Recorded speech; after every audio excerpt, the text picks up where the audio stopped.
welcome to the family here on Purple Mafia. I am your host, Paladino Joey, or Joey Awijan. Purple Mafia is available on all of your favorite podcasting apps. I thank each and every one of you once and always for downloading and listening to the show. It is a great pleasure to be back on board with you once again today, as it's been several months since the last episode. What was it, like the end of April? It was a beautiful night. That draft night was a beautiful day. Gorgeous out.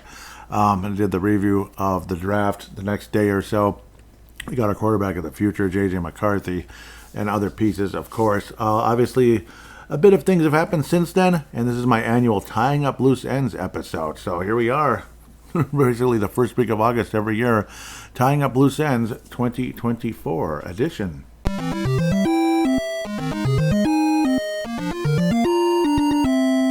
So there's always some good news and some bad news, and of course we got hit with death once again, which is terrible and depressing.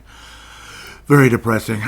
Since the last episode, I have the, I fixed the little, you could call it like the base where the microphone is held up. That has been repaired, so I'm very happy. Replaced, basically the part was replaced. I was able to do that myself, which is nice. Thankfully, they actually sell that separately, which is surprising. So, yeah, because the base was falling apart, and every time I bumped the table, the microphone could tip over, and yeah, not good. Kind of tacky. So, glad to have that fixed. Again, some good news and some bad news along the way. So we're going to try to get caught up. This should be a one segment shot, so it's going to kind of have maybe your interactions along the way with the episode. It's going to be a one segment shot. Might as well just go about it that way. Maybe I'll split it up for whatever reason. But the last episode, again, and yes, we do have a Facebook page. It is in the show description, or at least I hope it is. And hopefully a lot of you have come back. Unfortunately, again, the membership number from back before the page was shut down, I don't know what the heck happened. I still to this day don't know what happened. If Facebook was just being weird or whatever. It could be because of like Vikings logos on there. I don't know if that was a copyright thing that might have had to do with it. But whatever it was, there's a new Facebook page for Purple Mafia Show, Minnesota Vikings Show. Hopefully you're able to find it and join. Unfortunately, I don't even have 60 members on it yet, which it had over 1,000 before.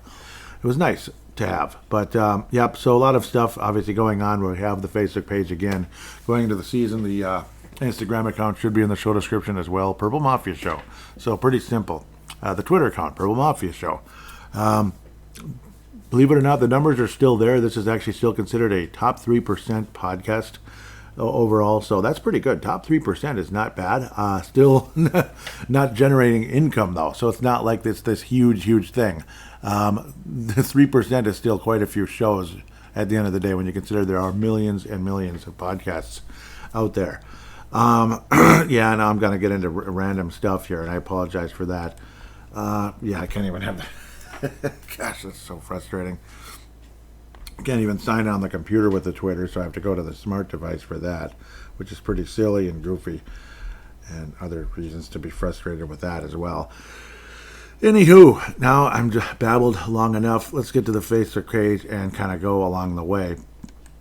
I posted some kind of YouTube, I'm not sure. Oh, yeah, the shock of the fans in Atlanta when the Falcons took Michael Penix. It was like the craziest thing. A big, heavy guy. Like, Michael Penix, we just signed Kirk Cousins. It was so funny. You can imagine, kind of a classic, like that guy. I like him. Michael Penix, we just signed Kirk Cousins. What the hell are you doing?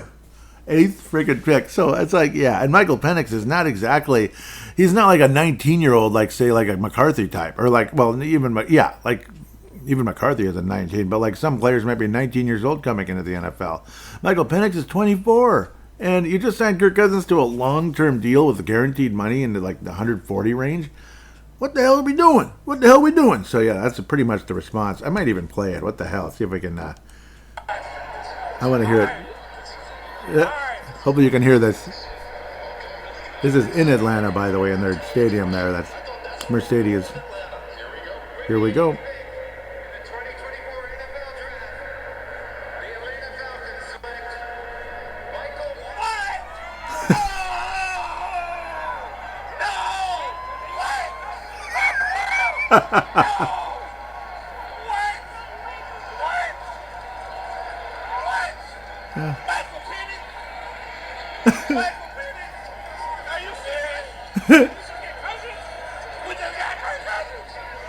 Michael Penix!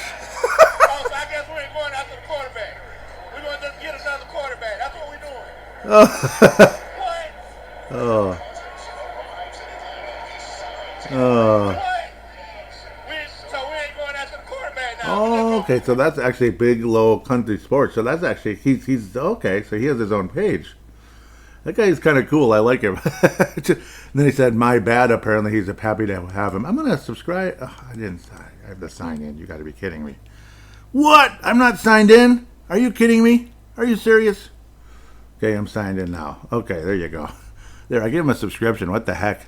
Okay, that kind of dragged on, but it was funny. I don't know. I thought that was hilarious. Michael Bennix. Yes, and okay, yes, and we did sign Justin Jefferson. Obviously, that was obviously a big deal as well.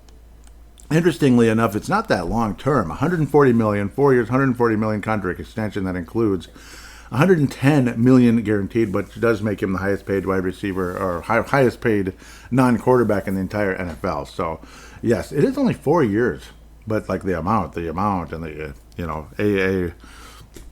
AAV is pretty damn high. So, yes, very expensive average annual volume. Yeah, it's a lot. But yep, he's with the Vikings. Obviously, him being Justin Jefferson, J Jets, not JJ, J Jets. So apparently that's how we're gonna go. JJ to J Jets will hopefully be a very long-term relationship in a positive direction when it comes to the Vikings.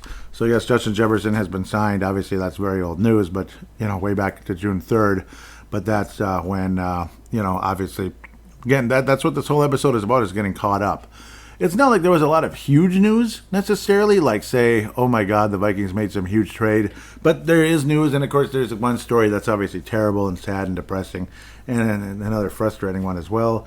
Apparently the Vikings on so it's Monday night, December 16th. Remember a couple of years ago on, 2022, during that great season, the Vikings were actually hosting the New York Giants, which little did we know would be our first round opponent. We ended up losing that game at home, which is ridiculous. A far inferior opponent, by the way. A team that showed how terrible they were the next year. Of course, the Vikings weren't so good the next year either, but injuries will do that to you.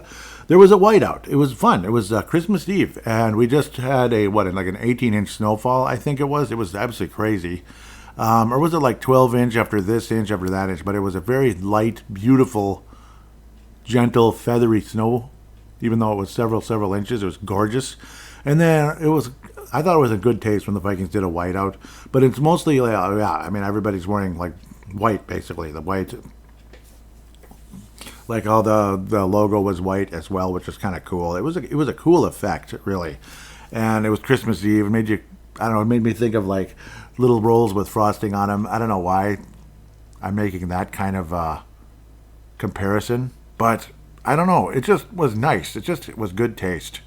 And I don't know, cinnamon rolls with frosting on them on Christmas Eve sounds pretty good for breakfast. It really does. It sounds good every day, but Christmas Eve especially, it just has a vibe. But now it's going to be really white. The Vikings are going with a flat-out whiteout outfit on Monday, December 16th. Monday night, December the 16th, a whiteout. Not too bad. The helmets will be white also now. So instead of just like white uniforms with white pants, which is, the way it goes, obviously, the uniforms will be even whiter.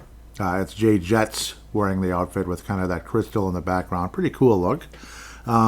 It's a nice look. It's a very, very white jersey, very white everything. Yeah, and it's winter. It's Christmas season. It's okay to say Christmas season. It's not politically incorrect to say Christmas season. I really don't think it is, honestly. It's okay. It really is. Seriously. It's not bad at all. So I like the look for sure. And then you get Tanae from, like I said, the fan interaction is going to kind of be together here because that's just the way this show is designed. This is tying up loose ends. That's what we're doing. We're just getting caught up on things that have taken place, announcements and good news and bad news, as they say. Janae Brown out of New Zealand says, that helmet is awesome, so clean. And that's kind of what it is. It's so clean and fresh. I like that. It's very cool. So nice touch, Minnesota Vikings. And yeah, Janae Brown out of New Zealand, of course, Timberwolves fan and Vikings fan. Now here's where I say my bad, just like the big guy there from Atlanta. Okay, so there was an upcoming physical. Look for a free agent to sign with the Vikings. You're buying this from Charlie Walters. Well, apparently this was Cam Akers. We thought Cam Akers was going to re-sign with the Minnesota Vikings, pending a physical, and everything was going to happen. I was excited. I was happy. It's like, yes, I'd love to see Cam Akers get another, crack here. It was such a damn shame. It's like he was playing well. They weren't putting him in enough. We kept going back to Madison, going back to Madison, where clearly Cam Akers was a superior player. Like, seriously, there was no reason. No reason. I mean, you can have Madison out there sometimes, but it was like, how Denny Hawking was one of the best utility players in the history for the Minnesota Twins. A great shortstop as a backup, but he was a good utility guy. But then when he had to start, because Christian Guzman hurt his shoulder back in 2001, Denny Hawking sucked hardcore. Once he was asked to be a full-time shortstop for the Minnesota Twins, he was terrible. Alexander Madison, one of the best number 2 running backs in the league for, the amount of years he was here, the 3-4 years he was here in Minnesota. And then as the number 2 guy behind Dalvin Cook, who got hurt all the time, by the way, but still. But once he was counted on to be the number 1 running back all season, he was terrible. And it's like magically, here we go. We're going to count on him now, and he has his worst season by far. It's like, what the hell? It's just weird. It's a mental thing that people have sometimes. It just is, Cam Akers was looked on as a starting running back his whole career, coming in as a young guy. He's still young, by the way, but being drafted by the LA Rams, tearing his Achilles tendon early in the season, but then still playing in the Super Bowl and winning the championship, getting his ring, which is pretty cool to see a guy come back in time for the Super Bowl after getting hurt at the beginning of the year with such a pretty significant injury like that takes time to heal. I mean, it's an Achilles bleeping tendon, folks. That ain't nothing, That ain't, as important as an MCL is, it's like a 4 to 6 week type of thing. Sometimes even, it's like 4 to 6 weeks. So in rare cases, 2 to 4 weeks, and I think 2 is too fast. It's like 4 weeks usually. Achilles tendon can be 9 months, that type of thing. And in the NBA, it's usually like 2 whole bleeping seasons because the NBA is so whatever they are. I don't know. Guys, I'm not coming back yet. It's like, okay, sure, I guess not. And I know they use their feet and they cut constantly, but so do running backs, for Pete's sake. A freaking running back, you don't think they can, and all the pressure on that foot and on that tendon as they're moving forward and making cuts and getting hit and all that, and the resistance they have to face. I think it's worse than the NBA in that sense. But yet the NFL players are come back in the same, it would be like a player getting hurt in the NBA at like Halloween-ish and then coming back for the NBA Finals, which would be kind of cool. That would never happen today. And that's kind of what happened with Akers. Heck, it would even be before, because the NFL season's shorter than the NBA season, if you didn't notice. Okay, Cam Akers wound up with the Houston Texans. So, yeah, enough of that. Cam Akers wound up with the Houston Texans, but there's always a small chance he might still come back here, say if the Texans decide to move on from him during the course of time, because it is just training camp right now. So training camp doesn't guarantee a damn thing in this world, especially for poor NFL players. And speaking of poor NFL players, and I'm not saying anybody's poor or anything like that, but just sad, situations. One of the saddest stories of all time, July the 6th. Stunning news, absolutely stunning. And it's like, what the heck is this? In memory of Kyree Jackson? You mean the 4th round pick by the Vikings? Cornerback, promising player? In memory? What's going on? What? He got killed in a car accident. Unbelievable. So it was like Friday leading into Saturday, basically, which is technically July 5th going into July 6th, right? Because July 4th was a Thursday this year. So it was like the day after July 4th, but not really. It was like 3 in the morning, so it was already July 6th. Terrible situation, obviously. There were three teammates in high school, I believe even in college, but in high school for sure, all in the same car, and believed to be this girl, this bigger girl, all kind of racing around there. And the belief is that the lady had been intoxicated at the time, and as they're kind of racing around on the freeway at 3 in the morning, by the way, Kyree Jackson, not the driver, he's the front passenger seat. She careens into them, and they hit a bunch of tree stumps, and their car looks like tinfoil. It's a Dodge Charger, looks like tinfoil, like not even kidding, tinfoil. Cars aren't supposed to look like tinfoil, And Kyree Jackson never plays a single down in the NFL. Killed, pronounced dead at the scene. One of the young men was still alive at the time, but then died at the hospital. So all 3 of the former teammates died. The young lady barely gets a scratch, and apparently she was intoxicated. Maybe the driver of the in the Kyree Jackson vehicle also was intoxicated. They may all have been intoxicated for all we know. That might have been why Kyree wasn't driving for all we know. But Kyree Jackson lost just like that. One of the older players in the draft, because he was kind of, not sure where his NFL career was going to go, or his football career was going to go in general. He had kind of given up. He was slicing meat in a deli, just like old commercial. Peyton Manning, cut that meat. Just imagine that's a young Kyree Jackson cutting the meat in the deli. And then he's like, you know what? Yeah, after encouragement, give it another shot. Makes it to the NFL.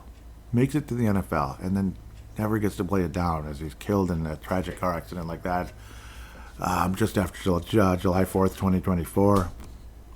Just one of the saddest things ever. Like, you think about that kind of stuff and you just, it tugs at your heart. It truly does. I may not have all the details correct, but I think I'm close, very close. And you get the general concept of everything there, I guess. That a player that was, he was definitely talented, had given up a bit on everything, had given up on the sport, and then came back. And it was a position absolutely of need for this team at the cornerback position. And everybody was extremely excited, possibly a plug-and-play type of guy, as he was a little bit older for that reason, having to kind of step away and then coming back like that. Getting drafted by the Minnesota Vikings, a team that could be pretty good and obviously needed help at the cornerback position badly. And he could have been a plug-and-play and all of that. And then this happens. It's just one of the saddest things ever. Absolutely sad. At the end of the day, his life is more important than, say, the Minnesota Vikings roster or the Vikings season. But plenty of players are affected by this kind of thing, because even though they never really truly played together, they practiced together, they knew each other. There was something starting, some type of bond starting with players on the roster. Everybody liked him, that kind of thing, Everybody liked him, good guy, obviously. And then his life gets stripped away. Just, I don't know. I mean, I'll always say, I don't know, like how they always say nothing good happens after midnight and that. And I agree. It's just one of those things. I mean, you can't control what people do, particularly in the middle of summer like that. It's, the summer was kind of just getting going, kind of in a way. You know how you go from June into July and all that. And I don't know what the point of being out that late is. I really don't. I've never understood it personally, but some people, that's just what they do, I guess. Young, old, of all shapes and sizes. Some people just want to be out. Some people would rather just be low key, and I don't know. I just don't know. It's the saddest thing. Maybe I'm kind of going over myself here, and it's not about me at all. It's 1,000% about Kyree Jackson, of course. Obviously, again, going into the season, this type of thing, obviously, it's never a good vibe going into the season. Years ago, you had Corey Stringer die because he kind of overexerted himself in the extreme heat and humidity, which we had here this past week. Definitely shades of Corey Stringer weather, as we like to call it, in a sad way. Terribly dangerous weather like that, hot and extremely humid and all that. And then you had the offensive line coaches die right before the 2018 season, and both of those years it was just a rotten vibe going into the season, And then we'll get to some more conversation about cornerbacks, but back to Kyree Jackson. God bless Kyree Jackson and his family, and the other young men that were killed in that crash. Terrible story. We will give all three of them, with Kyree Jackson, of course, a moment of silence.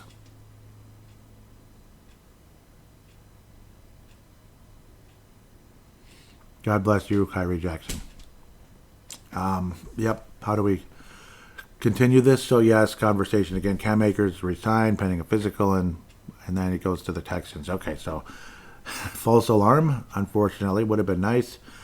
Weird. Facebook, I didn't really post much, but I guess there's more on Twitter. Yes, I'm back, like Michael Jordan, to make it about me now, right? No, it's not. It's really not. Kyree Jackson's a million times more important, especially on this episode.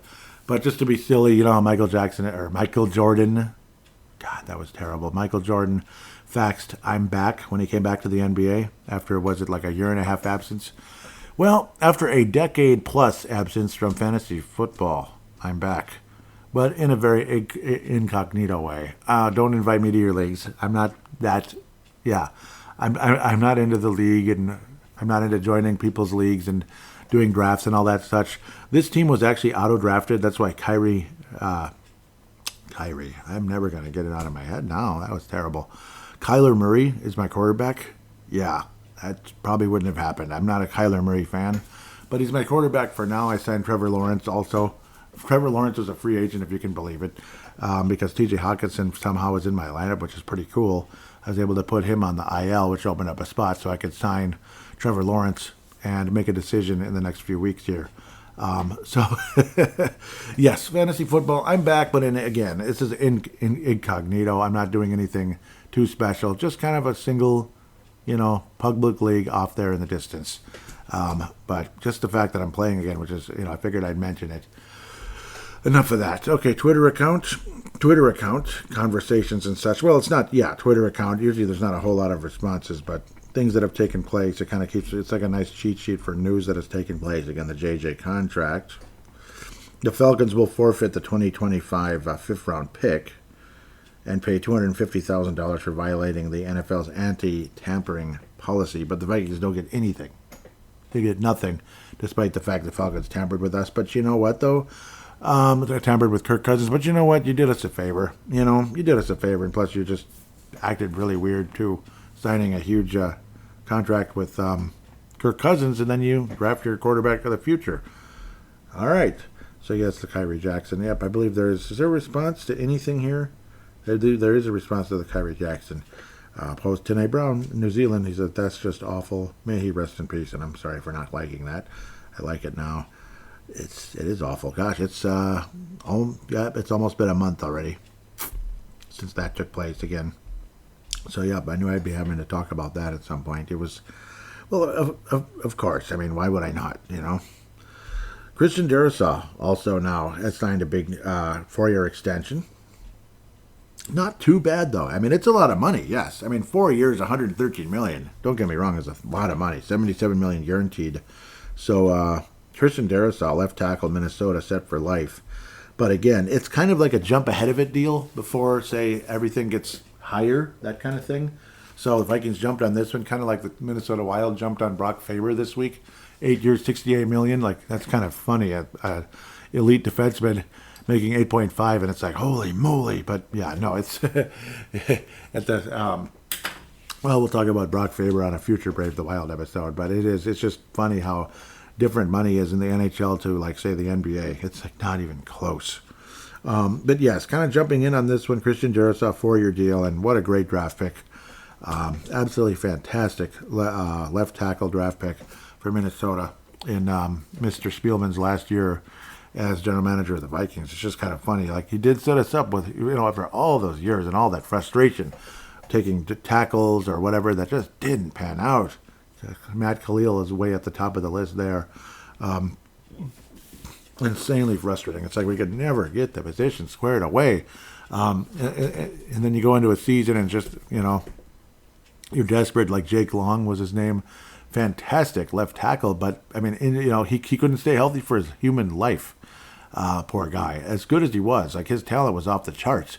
But, I mean, it was, and then, of course, he tears his Achilles and just says, okay, I'm done. Forget this crap. He, like, literally retired right after that. So, yeah, and I don't blame him one bit for that. Darrisaw's been banged up off and on, and that's actually why he slipped in the draft a little bit. But nothing too serious. Knock on wood, please. Nothing too serious. Because he's so valuable. Christian Darrisaw is an outstanding left tackle. And when you have him and Brian O'Neill, who faced the injury bug a bit the last year and a half, unfortunately, starting with also a frickin' Achilles again. Enough of the damn Achilles already. Jeez. Or any other thing like ACLs and such. I don't even want to think about that. Where am I going? Yeah, so Brian O'Neill definitely had a meh year last year for his standards. No doubt about that. But at the same time, finally have bookends, tackle position, and ink to long-term deals. So great to have Christian Darrisaw in the fold for at least four additional years after his rookie contract is up. So, yes, here we go. More freaking horrible news. I mean, horrible. Okay, so Kyree Jackson. Obviously, his life is more important than his roster spot on the Vikings, but still, when you come back to just the business side of things, that it's a huge freaking loss. It's a huge freaking loss, no matter how you look at it. How valuable, Kyree Jackson could have been as a player. It still counts as a loss on the team too, as well, and a position that absolutely was of need. And you had a very, very positive season for Mekhi Blackmon last year. Was he a 4th-round pick, right? I believe he was a 3rd-round pick for the Vikings last year. And then what happens? Tears his ACL in the first practice of training camp. You've got to be bleeping kidding me. So now, Mekhi Blackmon, I guess we'll see you next year. I hope we'll see you next year. So how devastating and frustrating is that? It's just you just want to almost cry. It's absolutely depressing beyond belief. I really liked Mekhi Blackmon. He's one of my favorite players on the team. What a positive, absolutely positive, wonderful player he was for the Vikings last year. And then he tears his ACL in the opening practice. Are you kidding? So freaking depressing. Dalton Reisner, I didn't bring this up earlier, but yeah, obviously he'd been frustrated, but eventually finally does sign with the Minnesota Vikings. This was way back in the end of May. 1 year, $4 million. So good for him. Why am I looking at this? This doesn't look right. That is $4 million, right? No, this is yes, 1 year contract with the Minnesota Vikings. It doesn't look like the right number though. I don't think it was that much. I think it was actually even less. Actually, what I'm seeing is 2.41, 1.1 million guaranteed. So, yes, glad to have Dalton Rise. Yep, yeah, that sounds more correct. It's like, what? Yeah, the cap is 2.4 and then 1.1 guaranteed. Going to Dalton Reisner to be the left guard for the Minnesota Vikings. Still under 30, if you can believe it.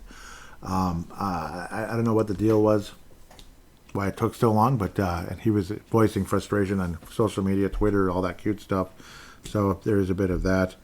Here's one. Tyreek Hill. This is coming off the press here. Old Pete signed himself $90 million over the next 3 years with $65 million guaranteed. Okay, all right. Hall of Famers being enshrined: Julius Sabres, Devin Hester, Dwight Freeney among 7 players inducted. The ceremony starts now. Well, I'm going to go outside instead. Dang it, I'm not going to. Sorry. I'm going to go outside too. So, back to the cornerback position. Everything's going to be okay though, right? Yeah, sure. Shaquille Griffin did not return to practice after taking an awkward step, slipping. More updates coming in, all that stuff. He was carted off, but not as serious, but potentially serious, but serious enough, like he could miss some time. They're saying how they probably need to add a piece. The Vikings did add a player, a couple cornerbacks this past week or so, which was just, it is what it is, right? Dwayne McBride was also put on the reserve non-football injury, so that's interesting. That was on July 22nd. Duke Shelley, the Duke is on fire, which they say on the PA show. The Vikings signed Duke Shelley. He was pretty good a couple years ago in 2022. Valuable guy, who signed with the Raiders and was, didn't get that much time, but was pretty valuable with Minnesota, coming from the Bears. Vikings also signed a couple players here. Jabril Cox, linebacker. KJ Cloyd, linebacker. He was waived, unfortunately, and that's how the Vikings were able to acquire I believe, an upcoming player here in a moment. Jacoby Francis was signed as a cornerback. Mekhi Blackmon placed on injured reserve, which is just depressing. Jacoby Francis, no NFL experience, undrafted, one of those kind of guys. So we'll see what happens with him. Bobby McCain signed from the Miami Dolphins. He was a 5th-round pick, 9th in the 5th round in 2015. He's had a couple moments. He's played in a lot of games, off and on, with the Miami Dolphins and the Washington Commanders. 16 games in 15 through 17. So 16 games all of those seasons. kind of like an off and on, kind of in and out, kind of maybe second team starter type of guy. He's got 4 sacks in his career. This is a cornerback, by the way, so pretty cool. 11 total interceptions. He had 4 of them with the Washington Commanders in 2021. Was not in the NFL, or was not active in 2023, so that's unfortunate. Washington Commanders was his last stop.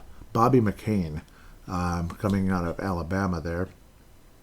That's where he's from, not necessarily a school, and he's just over 30 years old. So Bobby McCain is definitely a veteran, but he's a piece, and we'll see what happens with Bobby.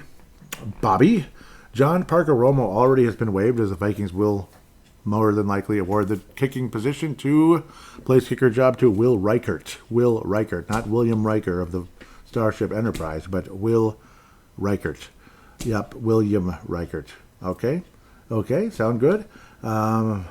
Abraham Brillplan, he was the one that was actually waived to open up a spot for, he's the linebacker, unfortunately. You always feel bad when guys get cut, but maybe he wasn't expected to be on the Vikings anyway, but at least get his name out there. Najee Thompson also placed on the pup. The pup is on fire. Yep, TJ Hawkinson placed on the pup. Okay, sorry. Fabian Morio. So he's also he might be the main replacement cornerback at the moment. 30 years of age as of April the 9th. Fort Lauderdale, Florida. Washington Commanders again. What the heck? Okay, sorry. Well, one of them. 3rd round pick, 17th in the 3rd round by the Washington Commanders in 2017. A couple years younger.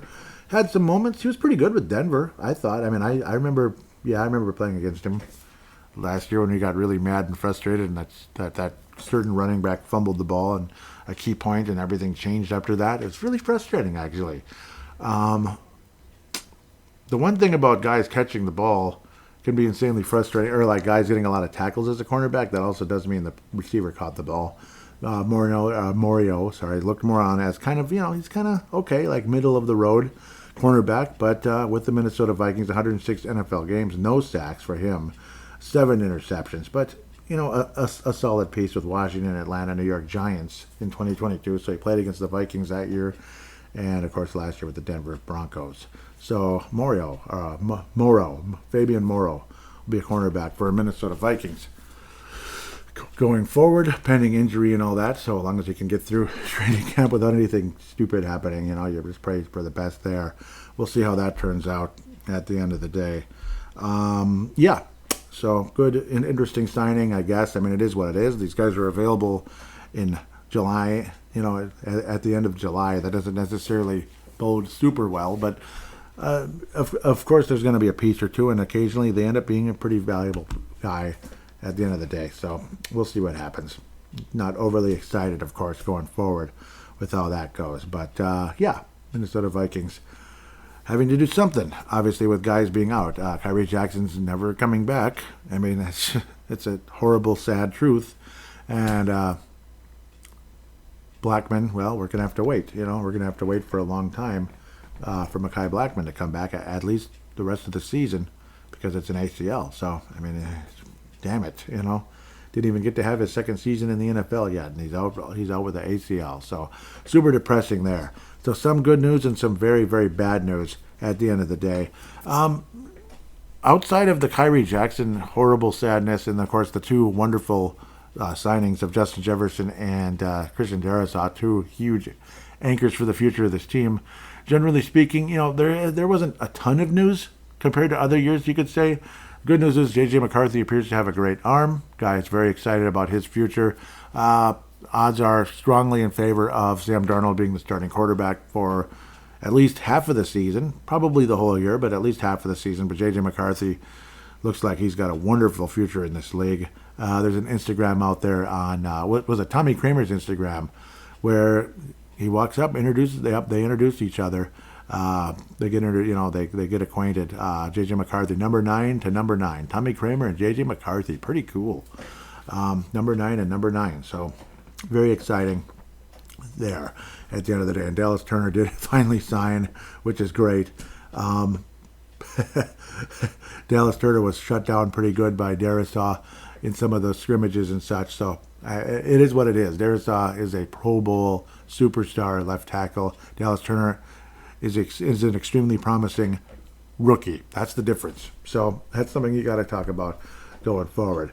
But yeah, there it is. That's kind of where we're at right now. Might not be the greatest catch up, and of course there isn't nearly as much interaction as there has been in the past. That might be why this episode is probably going to wind up being a little shorter than other tying up loose ends episodes.